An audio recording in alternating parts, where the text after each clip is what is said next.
ये बात कुछ साल पहले की है, जब मेरे पति के दोस्त ने मेरी ऐसी हालत की कि मैं आपको क्या बताऊं। मेरे पति जॉब करने के लिए दूसरे शहर रहते थे। उनका एक दोस्त यहीं हमारे शहर में ही रहता था। गला साफ करने की आवाज मेरे पति ने मेरे से मिलाया था और अपने दोस्त से बोलकर गए थे कि अगर नेहा कुछ काम पड़ी तो अपने भाभी की हेल्प कर देना और मार्केट से सामान लाकर घर पहुंचा देना। उनके दोस्त बहुत अच्छे थे, जरूरत पर हमारे घर का भी कोई काम कर दिया करता था। एक दिन जब मेरे पति घर पर नहीं थे, उसका दोस्त जो हमेशा मुझे ऐसे देखता था जैसे उसने कभी मेरे जैसी खूबसूरत औरत ही नहीं देखी हो। मेरी उम्र 26 साल है। मैं आपको अपने पर बीती कहानी सुनाने जा रही हूँ। एक दिन की बात है, उसने मेरे दरवाजे पर दस्तक दी। मैं पहले ही समझ गई थी क्योंकि उसकी नजरें हमेशा मुझ पर रहती थी। वैसे भी वह मेरे पति से ज्यादा स्मार्ट था और मेरा दिल भी उसी की तरफ झुकता था। दरवाजा खटखटाया तो मैंने पूछा कौन है। बाहर से आवाज आई, भाभी जान। आर्यन आवाज सुनते ही मेरे दिल की धड़कन एकदम तेज हो गई। उसने पहली बार मुझे भाभी जान कहा था और उसका बोलने का कुछ अलग ही अंदाज था, जैसे वह कहकर कुछ और समझा रहा हो। मैंने फौरन दरवाजा खोल दिया। उसने पूछा आप कैसी हो। मैंने धीरे से कहा मेरी गर्दन में बहुत दर्द है। आर्यन ने हंसी दबाकर जवाब दिया, अगर आप चाहो तो मैं मालिश कर देता हूं, दर्द जल्दी ठीक हो जाएगा। उसकी बात सुनकर मेरी सांसें अटक गई। मैं जानती थी वह असल में क्या कह रहा है, लेकिन मेरा भी मन तो वही चाहता था। मैंने बस सर हिला दिया और वह अंदर आ गया। मैं बेड पर लेट गई। उसने अपने हाथ रगड़कर गर्म किए और मेरे पास बैठ गया। उसका शरीर मेरे बिल्कुल करीब था। उसकी एक हाथ मेरी गर्दन को छू रही थी। जैसे ही उसने मेरी गर्दन पर मालिश शुरू किया, मेरी सांसें तेज हो गई। उसकी उंगलियों का स्पर्श सीधा दिल तक उतर रहा था। कभी वह हल्का सा दबाता, कभी ज्यादा। मैंने पलकें बंद कर ली और अपने हंठ काटने लगी। आर्यन धीरे से बोला, भाभी जान लगता है मालिश अपना काम कर रहा है। उसकी मुस्कान, उसकी नजरें सब मेरे काबू से बाहर हो रही थी। मैं चुप थी, लेकिन अंदर से पूरा जिस्म हिल रहा था। उसकी उंगली मेरे अंदर जा रही थी। दोस्तों, इतनी स्टोरी आपको अच्छी लगी है तो सबसे पहले वीडियो को लाइक कर दें और चैनल को सब्सक्राइब कर दें। और दोस्तों, सब्सक्राइब जरूर करना। जो सब्सक्राइब करेगा उसे मैं रात को कॉल करूंगा, इसीलिए जल्दी से सब्सक्राइब कर लो। चलो अब कहानी शुरू करते हैं। कभी कुछ नीचे चली जाती, कभी कुछ ऊपर। मैंने उसके हाथ को रोकना चाहा पर रोक नहीं पाई। कमरे में सिर्फ मेरी धड़कन की आवाज सुनाई दे रही थी। आर्यन और करीब आया और धीरे से बोला, मैं जानता हूं आप भी यही चाहती को, बस एक ही बार कह दीजिए। मैंने उसकी तरफ देखा। उसकी आंखों में वही भूख थी जो मैं पहले भी महसूस कर चुकी थी। मैं कुछ नहीं बोली, सिर्फ आंखें झुका ली। उसने मालिश साइड के टेबल पर रखा और पास आ गया। अब हम दोनों के बीच सिर्फ एक कदम की दूरी थी। मेरी उंगली उसके हाथ से जा लगी और मुझे लगा जैसे करंट लग गया हो। मैंने धीरे से कहा, आर्यन। उसने मुस्कुराते हुए जवाब दिया, बस भाभी जान, अब मैं समझ गया। कमरे की हवा गर्म हो गई। दरवाजा बंद था। पति घर पर नहीं था। मैं और आर्यन एक ऐसे मोड़ पर थे जहां से लौटना मुश्किल था। आर्यन सीधा मेरी आंखों में देखने लगा। उसकी नजरें ऐसी थी जैसे पूरा जिस्म देख रही हो। मैं चुप थी, बस हंठ काटती रही। उसने धीरे से कहा, भाभी जान आप बोलती क्यों नहीं? आपके चेहरे पर सब लिखा है।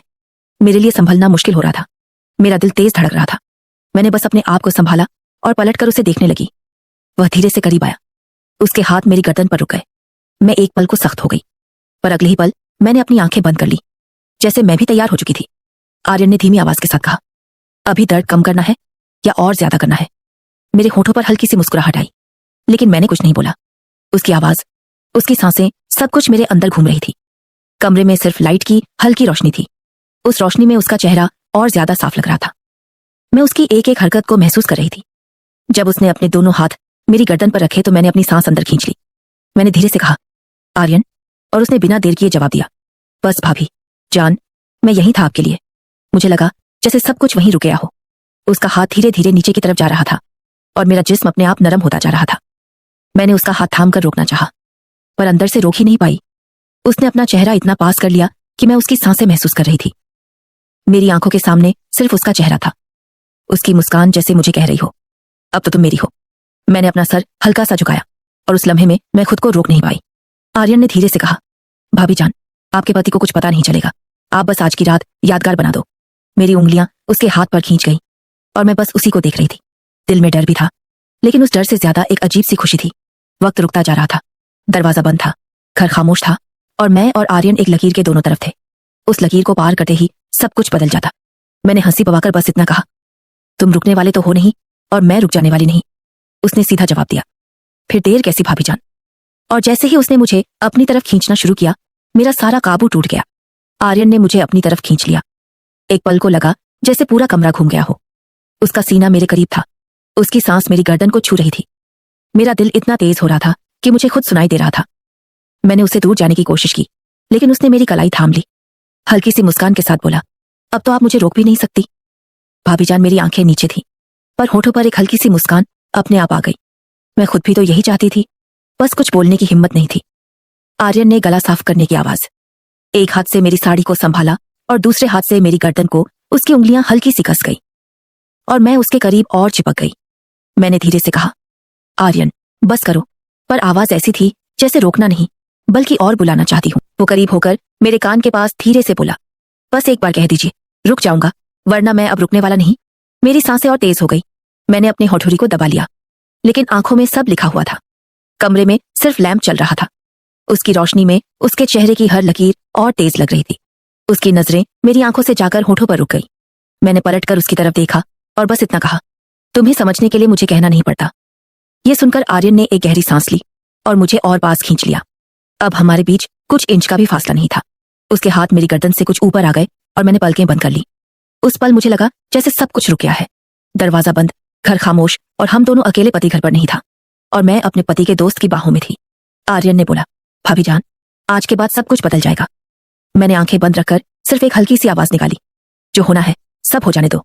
और अगले ही पल आर्यन ने एक कदम आगे लिया, जहां से लौटना मुश्किल था। आर्यन का चेहरा मेरे बिल्कुल पास था। उसकी नजरें मेरी आंखों से होठों तक बार बार जा रही थी। मैंने अपने होंठ दबा लिए और उसकी भूख मुझे साफ नजर आ रही थी।